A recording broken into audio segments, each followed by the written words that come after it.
Assalamualaikum warahmatullahi wabarakatuh. Apa kabar semua saudara-saudaraku, sebangsa dan setanah air? Semoga kita semua diberi kesehatan, keselamatan, dan dilimpahkan segala anugerah kebahagiaan, dunia akhirat. Amin amin ya robbal ngalamin. Bersama Ahmad Channel Indo masih melanjutkan kisah Abu Nawas. Tanpa berlama-lama lagi, mari kita masuk ke alur ceritanya. Abu Nawas disuruh khutbah oleh Baginda Raja Harun al-Rasyid. Al-Kisah, Abu Nawas suatu waktu dipanggil oleh Raja Harun al-Rasyid datang ke istana. Raja ingin menguji kejeniusan Abu Nawas perihal kemampuannya dalam ilmu ceramah. Baginda Raja mengutus beberapa prajurit untuk memanggil Abu Nawas agar datang ke istana. Sesampainya di istana, Baginda Raja Harun al-Rasyid memberikan titah kepada Abu Nawas. "Hai Abu Nawas, mulai Jumat depan, kamu Abu Nawas, bertugas untuk berkhutbah," titah Raja.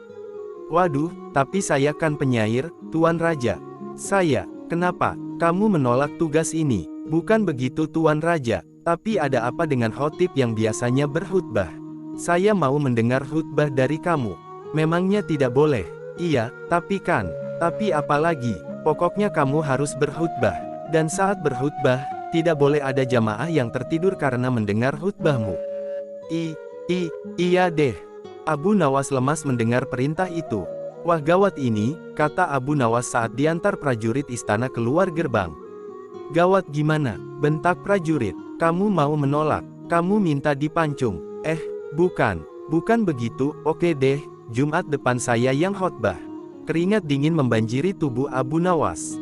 Dia sama sekali belum pernah berkhutbah. Belum pernah sama sekali berpidato di depan umum, baik sekedar menyampaikan informasi, apalagi menasehati orang dengan ayat-ayat suci. Dia kan seorang penyair, bukan pengkhutbah. Kalau membual di warung-warung sih, emang pekerjaannya sehari-hari. Kalau urusan mengarang cerita dan melantunkan syair, dia memang jagonya. Dan sekarang, mau tidak mau dia harus melaksanakan perintah Baginda Raja. Kalau tidak, seperti yang diketahuinya, Baginda tidak segan-segan menghukum Abu Nawas dengan hukuman yang seberat-beratnya. Sudah terbayang oleh Abu Nawas, jika dia gagal pasti akan dihukum pancung. Singkat cerita, saat sholat Jumat tiba, Abu Nawas belum tahu apa yang akan dikhotbahkannya, pikirannya masih bingung dan perasaannya kacau balau. Dia datang saja ke masjid, dengan pengawasan yang ketat dari prajurit kerajaan. Kalau Abu Nawas melarikan diri ke negara lain atau bersembunyi ke hutan. Apa sebab dan musababnya, Baginda memerintahkan Abu Nawas berkhotbah. Para jamaah yang telah mengetahui, bahwa Abu Nawas yang menjadi khotib pun memiliki pikiran yang beragam dan bermacam-macam. Ada yang kasihan karena Abu Nawas bakal kena hukuman, ada yang jadi malas ke masjid, ada juga yang penasaran dengan isi khutbah sang penyair itu. Seorang jamaah memberanikan diri menegur Abu Nawas. "Hai Abu Nawas, nanti mau bawain materi apa?" "Waduh, belum tahu juga, nih masih bingung." "Emang engkau bisa berkhutbah?" "Ya nggak tahu nih," jawab Abu Nawas dengan badan panas dingin dan keringat menetes dari wajahnya karena ketakutan. Sudah, kabur aja ke negara lain aja kamu, masih ada kesempatan. Daripada kena pancung," kata orang tersebut. Abu Nawas makin tidak bisa berkonsentrasi. "Udah jangan nanya-nanya melulu, bikin orang makin ketakutan aja kamu." Singkat cerita, setelah takmir masjid memberi beberapa pengumuman, dipanggillah Abu Nawas maju, untuk naik ke mimbar. Abu Nawas naik ke mimbar dengan jantung yang dak-dikduk terasa mau copot, karena berdentum sangat kencang kayak dentuman gendang saat takbiran hari raya. Keringatnya banjir di wajah, seolah-olah setiap saat dia habis berwudu. Mata para jamaah menatap tajam ke arahnya. Mereka memandang ke arah Abu Nawas, seakan-akan telah tiba malaikat maut menunggu perintah mencabut nyawanya. Para prajurit kerajaan menatap tajam ke arah Abu Nawas, sambil mengawasi kalau dia melarikan diri. Suasana Jumatan jadi mencekam. Abu Nawas telah berdiri di mimbar. "Assalamualaikum warahmatullahi wabarakatuh." Jamaah menjawab kompak, "Waalaikumsalam warahmatullahi wabarakatuh." Kali ini konsentrasi mereka semya penuh. Tidak seperti suasana Jumat sebelumnya. Ternyata masjid membludak dengan jamaah. Banyak juga yang berdatangan dari daerah lain. Jamaah meluber hingga ke gerbang luar area masjid, karena mereka sangat penasaran bakal seperti apa khotbah dari Abu Nawas. Muazin melantunkan azannya. Di saat inilah Abu Nawas mendapatkan sebuah ide tentang materi khotbahnya, dan setelah mengucapkan puji-pujian kepada Allah Subhanahu wa Ta'ala dan sholawat atas Nabi, Abu Nawas melanjutkan khotbahnya. Saudara-saudaraku sekalian, hadirin sidang Jumat yang dimuliakan Allah. Pada Jumat kali ini, apakah para hadirin tahu apa yang akan saya sampaikan? Jamaah kompak mengatakan, tidak tahu. Abu Nawas menggebrak mimbar, tidak tahu. Jamaah tercengang. Baginda Raja pun begitu beliau menatap tajam ke arah Abu Nawas. Para prajurit kerajaan semakin bersiaga. Jadi untuk apa khotib berdiri di sini kalau tidak ada yang tahu? Percuma, sia-sia saja, tidak akan ada gunanya, lanjut Abu Nawas. Abu Nawas kemudian melanjutkan ceramahnya, dengan penjelasan tentang kebodohan umat yang serba tidak tahu. Umat Islam harus banyak tahu. Harus selalu belajar, dan belajar. Agar pengetahuan kita bertambah luas. Wahyu yang pertama turun adalah Iqra, yang artinya bacalah. Ini adalah perintah agar kita banyak belajar, dan banyak membaca. Abu Nawas makin bersemangat di atas podium. Dia memotivasi umat agar tidak menjadi umat yang bodoh tanpa pengetahuan. Dia membuka cakrawala dan pola berpikir para jamaah. Para jamaah pun mendengarnya dengan sangat antusias. Baginda Raja senang dengan kondisi ini. Beliau sebenarnya sayang sama Abu Nawas. Cuma kadang caranya itu tidak seperti orang lain.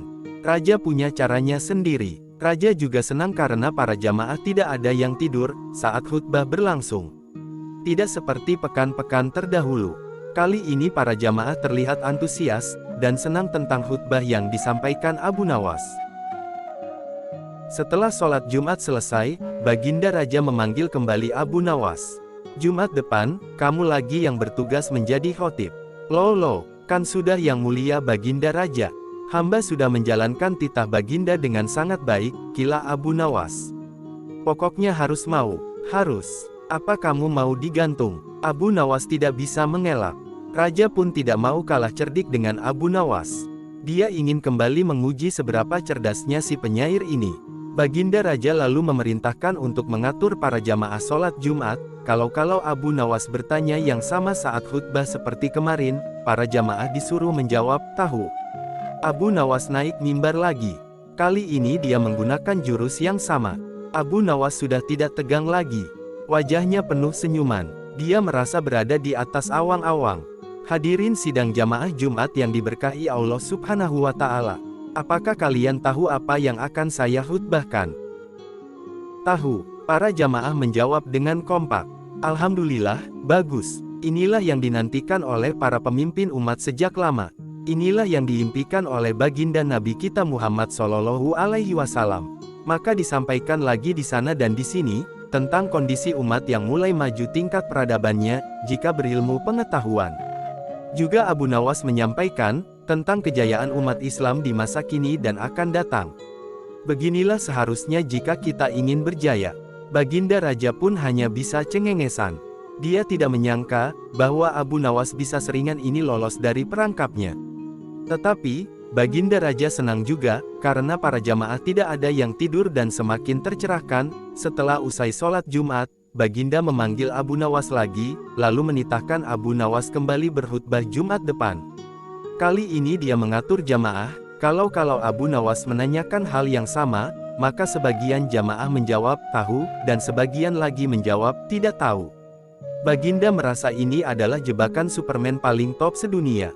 Abu Nawas merasa tidak senang dengan kondisi ini. Dia yakin Baginda pasti sedang merencanakan sesuatu yang tidak disangkanya. Dia ingin melarikan diri dari negeri ini, tapi pengawasan dari prajurit lebih ditingkatkan lagi. Mata-mata disebar di mana-mana, Abu Nawas tidak bisa berkutik lagi. Tibalah hari Jumat ketiga, Abu Nawas menjadi khotib lagi, di dalam khotbahnya, dan dia melakukan jurus yang sama. Pertanyaan yang serupa seperti Jumat sebelumnya. Apakah kalian tahu apa yang akan saya khotbahkan? Separuh jamaah bagian kiri menjawab, tahu, jamaah sebelah kanan menjawab, tidak tahu. Kalau begitu, para jamaah yang tahu, silakan memberitahu yang tidak tahu, ucap Abu Nawas. Abu Nawas menambahkan bahwa kita harus menjaga kerjasama tim. Saling nasehat-menasehati. Harus kompak, bahu-membahu, dan mengatasi kedunguan dan kejahilan. Saling tolong-menolong memberantas kejahilan. Yang sudah tahu harus mengajari saudaranya yang tidak tahu. Jangan biarkan mereka tenggelam dalam kegelapan. Abu Nawas telah menyelesaikan tugasnya. Baginda Raja pun akhirnya sadar, bahwa Abu Nawas memang panjang akal dan cerdik. Raja juga senang, karena para jamaah antusias mengikuti khutbah dan tidak ada yang tidur. Akhirnya Abu Nawas diangkat menjadi Menteri Pendidikan dan Kebudayaan, di negeri Baghdad. Kisah selanjutnya, yang berjudul, Debat Abu Nawas dengan Abu Jahil, tentang hujan. Al-Kisah. Siang itu langit terlihat mendung, awan hitam menyelimuti cakrawala di atas negeri Baghdad. Itu pertanda sebentar lagi akan turun hujan. Benar saja, tidak lama kemudian hujan pun mulai turun dengan derasnya. Abu Nawas yang rencananya akan pergi, terpaksa mengurungkan niatnya, ia lebih memilih duduk di depan rumah sambil menikmati secangkir kopi panas. Namun, ketika Abu Nawas sedang memandangi hujan yang mulai turun, tiba-tiba pandangannya tertuju pada sosok Abu Jahil tetangganya itu. Abu Jahil terlihat berlari tergesa-gesa dan ngos-ngosan, untuk menuju arah rumahnya sendiri. Hal ini membuat sifat usil Abu Nawas muncul, dan ingin ngeledek dan mengerjai Abu Jahil. "Hai pelit, kenapa kau berlari tergesa-gesa?" kata Abu Nawas sambil memamerkan kopi panasnya. "Biar saya tidak kehujanan Abu Nawas. Saya kan pakai jubah yang mahal Abu Nawas, sayang loh. Kalau sampai basah kena air hujan," kata Abu Jahil balas meledek Abu Nawas. "Sungguh bodoh kamu, ada saja orang yang lari dari rahmat Allah," balas Abu Nawas. Tak mau kalah, Abu Jahil bertanya pada Abu Nawas, "Maksudmu apa Abu Nawas?" "Siapa yang lari dari rahmat Allah?" tanya Abu Jahil tidak terima. "Bukankah hujan itu rahmat Allah? Kenapa kau malah menghindarinya?" tanya balik Abu Nawas. Mendengar perkataan itu Abu Jahil tidak bisa berkata apa-apa lagi, ia kemudian masuk ke dalam rumah dan menutup pintunya dengan keras. Sementara Abu Nawas tertawa terkekeh-kekeh, melihat tingkah pola Abu Jahil. Beberapa hari kemudian, ketika Abu Nawas sedang nongkrong di warung, ia merasakan gelagat sebentar lagi akan turun hujan. Ternyata dugaan Abu Nawas tepat, rintik gerimis mulai turun dari langit, ia pun teringat cucian baju di rumahnya yang sedang dijemur, karena istrinya lagi ke pasar, dan berpesan pada Abu Nawas, jika turun hujan jemurannya agar dimasukkan ke dalam rumah. Terpaksa, Abu Nawas berlari dengan tergesa-gesa agar secepatnya tiba di rumah. Kebetulan saat itu Abu Jahil sedang duduk di depan rumahnya. Melihat Abu Nawas berlari tergesa-gesa di tengah gerimis, Abu Jahil berteriak kepadanya, "Hai Abu Nawas, apakah kau lupa dengan ucapanmu tempo hari? Jangan lari dari rahmat Allah, jangan pula menghindarinya," kata Abu Jahil meledek Abu Nawas. "Siapa yang lari dari rahmat Allah? Justru aku menghormatinya, aku lari tergesa-gesa, agar tidak menginjak rahmat Allah dengan kakiku," balas Abu Nawas. Mendengar jawaban tersebut, muka Abu Jahil menjadi kecut, niatnya mau meledek Abu Nawas, malah ia sendiri yang kembali kena malu, kurang ajar Abu Nawas ada saja jawabannya, pikir Abu Jahil dalam hati. Batin Abu Jahil menahan emosi, setelah Abu Nawas mengambil jemuran bajunya, kemudian ia pun duduk di depan rumah sambil memakan daging kambing, dan ternyata Abu Jahil masih duduk di depan rumahnya sendiri. Melihat Abu Nawas makan daging kambing, Abu Jahil kembali meledek. "Hai Abu Nawas, jangan kebanyakan makan daging kambing, nanti cepat terkena darah tinggi," teriak Abu Jahil. "Saya kira Allah lebih tahu, mana yang sedang terkena penyakit darah tinggi," balas Abu Nawas dengan cengengesan. Jawaban Abu Nawas tersebut, spontan membuat Abu Jahil bertambah emosi, ia pun langsung masuk ke dalam rumah, dan kembali menutup pintunya dengan keras. Melihat tingkah pola Abu Jahil tersebut, Abu Nawas tertawa sendiri.